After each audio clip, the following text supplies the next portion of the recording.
Good morning, world. This one for North Abaco and our struggles that will be many for many years to come. Today is Wednesday, the 17th day of April. See that building right down there? That is what we have as leadership. That building being built down there for some, going on 8 years now. It's supposed to be for customs, but you see when that building is up and running, there's a lot of people cannot steal from the government. So they prolong as long as they can because it's going to have camera there. It's going to have all the information. So all them backdoor deals is not going to work.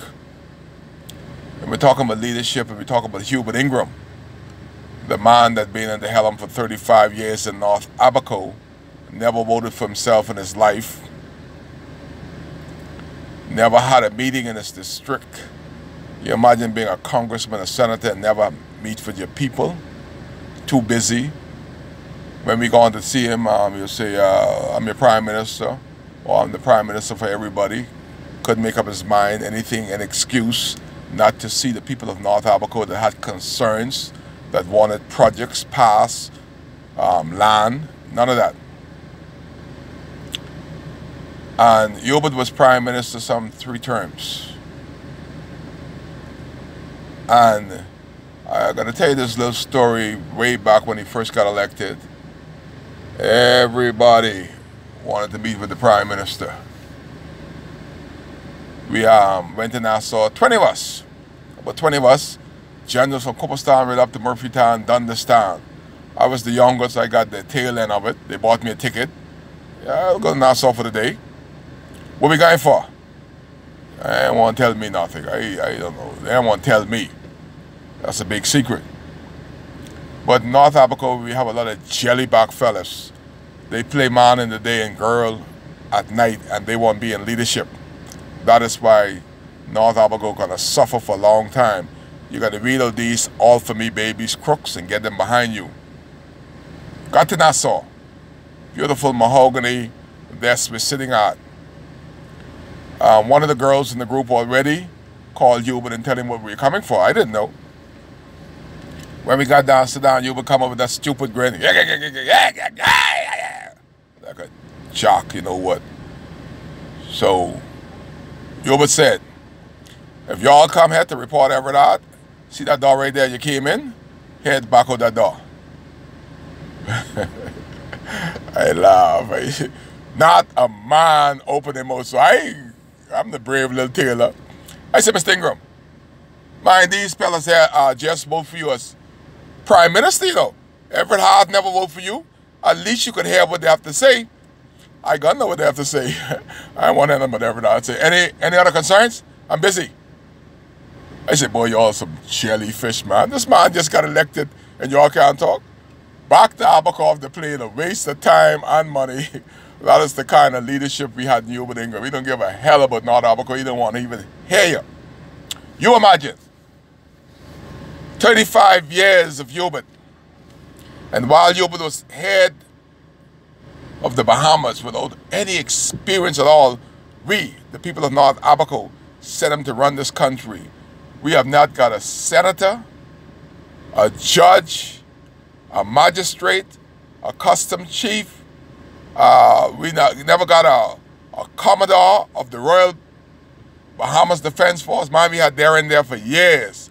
Darren been there for years. And Hubert running the country, but Hubert, they ain't going to put him in charge of the Defense Force. Not him. Not an immigration chief in the history of Hubert reign. 3 times prime minister. Nobody from Abaco never got any of those lucrative positions to be an ambassador. Don't give a hell about us. Never got in charge of Ministry of Works. Nothing we got. And then, after this devastating defeat, and I tell you, boy, if the PLP would have given me a chance when they run Renato the first time, I would have beat you. But y'all could beat Denial much as you like. As far as I'm concerned, Renato beat him anyhow. But you would never give North Abaco zero. Nothing, no respect no position. We gave him all the position. And he never gave us a piece of land. Anybody that you would give land to has to do some favor for him.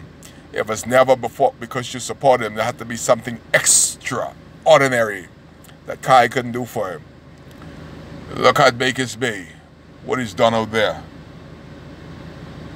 Jeff Jones, 14 million in the back pocket. Abaco Club, they're treating people like a dog. You got whatever that fella named down in Treasure Keeper, nobody can get rid of it. Like he's a Bahamian. All Yuba did was give people a work permit to beat our people down. Everybody remember McGee? My cousin used to be on the radio all the time, laughing. Oh, he sent another one to jail, but that's somebody else's child. McGee was sending innocent people to jail. He tried it with me too. I sued him and won in the Supreme Court. Tried that same garbage with me, like all of them are trying. And he put everybody over us to beat us down. And you imagine again, this is why our country will never go forward. After 35 years of representing Hubert Ingram, the persons that campaigned for him put their name in the cap. You would say y'all wasn't good for nothing. Y'all just like the grassroots and F&Ms. Ain't none of y'all good enough to carry the mantle. Mind, when I started, I didn't have all the millions that I have. I didn't have all the prestige. I didn't have all the knowledge. But we gained knowledge after 35 years and put our name forward. You know what Hubert do? The two Huberts block every one of us. Look at that fella in Nassau called Henfield that run the biggest march in the country. You know what the next Hubert do to him? Boy, you're too popular. Come in, be a senator with your little blue plate and sit down and be nothing for 5 years. That's what Henfield, he had a good run. But they so fool, they let themselves be caught up in foolishness. So now he's a senator or know nothing. They tried to give me one of them senatorship too, you know. I said, boy, I know rubber stamp. All the senator is a rubber stamp. Senators have no power, absolutely no power in this country. 35 years of non-representation. That is why the Bahamas will never be any better. Because these people believe that they got to have a special name, a title, a big income to represent. Neither one of them has worked before. Ask the PLP government, all those guys with all that education, all that college degree, what happened at the end of their term? The Bahamian people, they say, you're all too smart for yourself. Watch this crew here. All intelligent, all smart, don't want to listen to Bahamian people. At the end of the day, they gone home.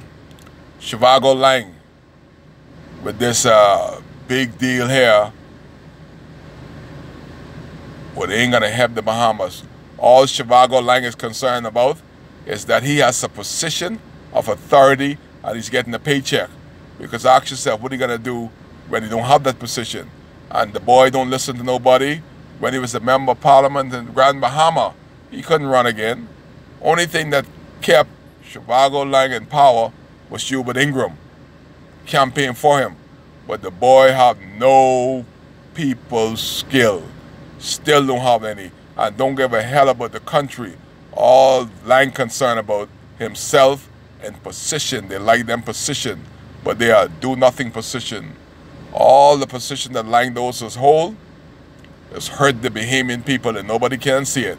And this position that they hold now, they're trying to push this deal down our throat.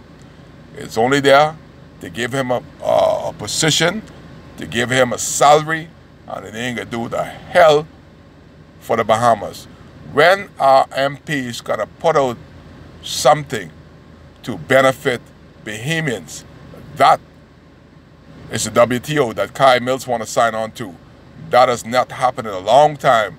No deal has been done to benefit the Bahamian people, just the members of parliament and the foreigners. That is why the Bahamas will never be better again until they start to put Bahamian first and their thoughts in the legislation, we will always be a third-class citizen. Kai Chaos on this early Wednesday morning. You're live here on WCAY